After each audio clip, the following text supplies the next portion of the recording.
Aláròyé máa wí o.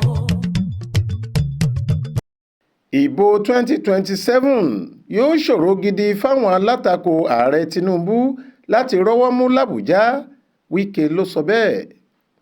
Mínísítà olú ìlú ilẹ̀ wa làbújá, Nyesom Wike ti ní yóò ṣòro gidi gan fáwọn olóṣèlú tí wọ́n jẹ́ alátakò ààrẹ Bọ́lá Ahmed Tinubu láti rọ́wọ́ mú nínú ètò ìdìbò ọdún 2027 nílùú Àbújá nítorí pé ti Tinubu làwọn aráàlú náà ń ṣe lásìkò yìí. Wọ́n nífẹ̀ẹ́ sí i, bẹ́ẹ̀ ni wọ́n nífẹ̀ẹ́ sí ẹgbẹ́ òṣèlú All Progressives Congress APC nílùú Àbújá. Wike sọ̀rọ̀ yìí di mímọ̀ lásìkò tó ń lọ káàkiri ìlú Àbújá láti ṣe àbẹ̀wò sí àwọn iṣẹ́ ìdàgbàsókè gbogbo tíjọba àpapọ̀ ń ṣe lọ́wọ́. Ó ní pẹ̀lú àwọn iṣẹ́ dáadáa tí ààrẹ Tinubu ń ṣe láàrin ìlú Àbújá lásìkò yìí, á ṣòro gidi fáwọn olóṣèlú tí wọ́n jẹ́ alátakò rẹ̀ láti rọ́wọ́ mú lásìkò ìbò ọdún 2027 nílùú Àbújá.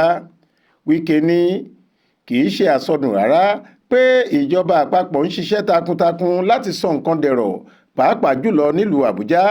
Èyí ló fi máa ṣòro fáwọn olóṣèlú tí wọ́n jẹ́ alátakò rẹ̀ láti rọ́wọ́ mú nílùú Àbújá nítorí àwọn aráàlú náà ti fojú rí ohun gidi tó ń lọ lọ́wọ́ láàrin ìlú. Bẹ́ ò bá gbàgbé, lásìkò ìbò ọdún 2023 òǹdíje dupò ààrẹ Peter Obi ló rọ́wọ́ mú nílùú Àbújá.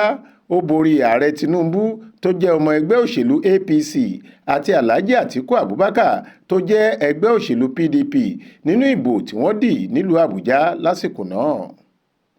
Adéwálé Adéoyè ló ṣàkójọ ìròyìn yìí fún Aláròyé. Faith Adébọlá ló kà á sétí ìgbọ́ yín.